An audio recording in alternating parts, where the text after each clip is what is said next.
છે। પૂરના પાણીએ ગઈકાલે જ તબાહી મચાવી હતી, ત્યારબાદ હવે શાંતિ છે। પાણી ઓસરી રહ્યા છે, રસ્તાઓ પરથી હવે વાહનો પસાર થઈ શકે છે। હવે નથી રેસ્ક્યુ કરવા પડતા લોકોને, હવે નથી હોડીનો સહારો લેવો પડતો, પરંતુ સ્થિતિ પહેલા જેવી જરા પણ રહી નથી। પૂર બાદની તારાજી કેવી હોય તે નવસારી વાસીઓ અનુભવી રહ્યા છે।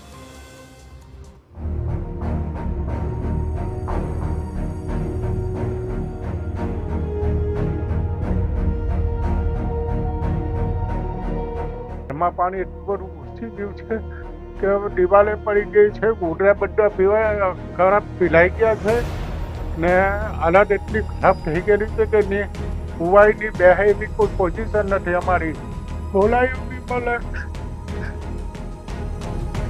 જ્યારે તમારા જીવનભરની મહેનત પાણીમાં જાય ત્યારે કઠણ કાળજાનો માનવી પણ આમ જ રડી પડે। પૂર્ણા નદીએ પૂરથી વેરેલી તારાજી બાદ આ આંસુઓ અનેક પરિવારોને હજુ પણ ભીંજવ્યા કરે છે। આખું ઘર જ્યારે પાણીથી ભરાયું હતું ત્યારે જીવ બચાવવા સૌ કોઈ નીકળી પડ્યા હતા અને પાછા ફર્યા તો હવે ડૂમા ભરાય છે। દશેરા ટીકરી, બાલાપીર દરગાહ, રેલ રાહત કોલોની, અહીંયા 50થી વધુ પરિવારોની આ જ સ્થિતિ છે। ઘરવખરી હવે વાપરવા લાયક રહી નથી। અનાજ, લોટ, શાકભાજી તો અડી પણ શકાય તેમ નથી। બસ જે છે તે હવે નુકસાન થયાની પીડા જ રહી છે।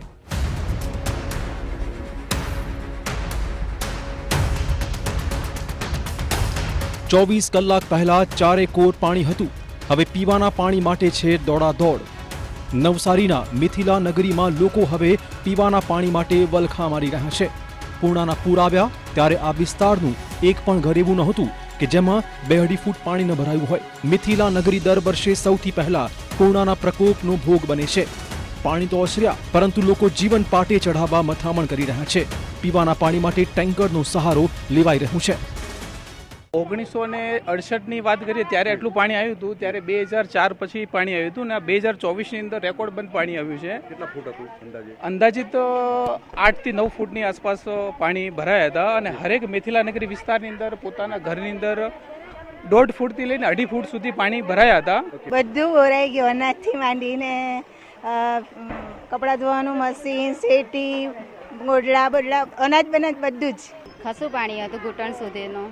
નાના છોકરા પીવાનું પાણી? હા, પીવાનું પાણી પણ આમ ભર્યું પણ ઓછું, કેમ કે બહુ ખબર નહીં હતી કે આટલું બધું પાણી આવી જશે। પૂર બાદ હવે ઠેર ઠેર ગંદકીનું સામ્રાજ્ય, રોગચાળો ફાટી નીકળવાની દહેશત।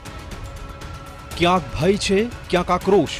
પાણી ઓસર્યા બાદ ગંદકીનું સામ્રાજ્ય છવાઈ ગયું છે અને સાંધાજી રોડ હોય કે પછી શાંતાદેવી રોડ, ચારે બાજુ ગંદકી જ ગંદકી છે। લોકોનો એવો પણ આરોપ છે કે તંત્ર સાફ સફાઈ માટે આવ્યું જ નથી। કાયમી કેટલાક વિસ્તારમાં કોઈ આવતું પણ નથી। જોકે બીજી બાજુ પાલિકાની ટીમોની કામગીરી પણ દેખાઈ રહી છે। માર્ગો પરથી કીચડ દૂર થઈ રહ્યું છે। અનેક દુકાનધારકો પણ સાફ સફાઈમાં જોતરાઈ ચૂક્યા છે।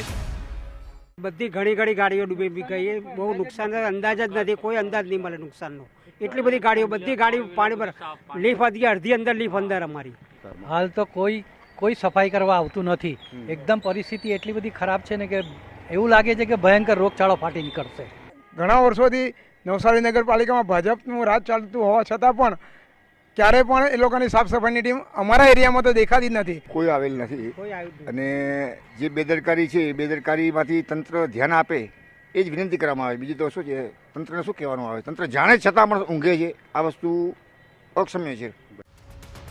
અનેક દુકાનો, ઓફિસમાં ભરાયા પાણી, ધંધા રોજગારને થયું લાખોનું નુકસાન।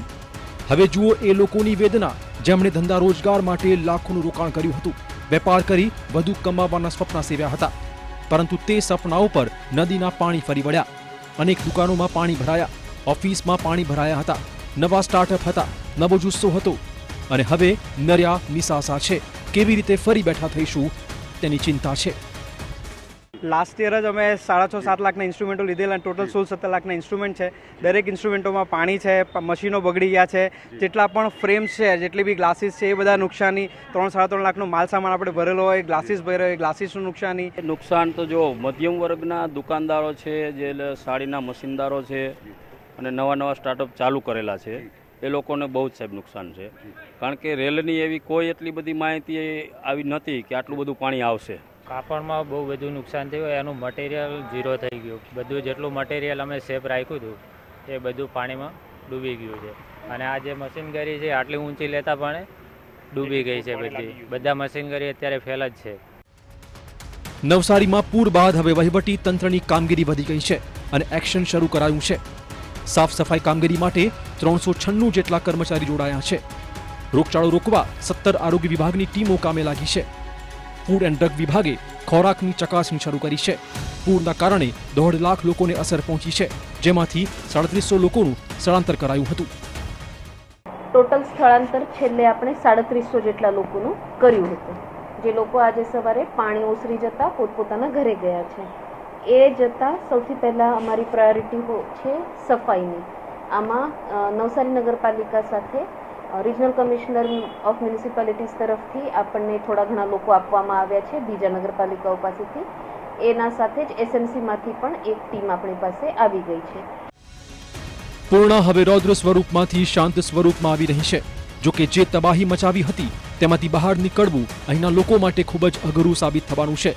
લોકોના જનજીવનને થાળે પડતા પડતા મહિનાઓ વીતશે અને આ પડકારને પહોંચી વળવું પાલિકા માટે પણ અઘરું સાબિત થવાનું છે. તો દક્ષિણમાં જ્યારે વરસાદે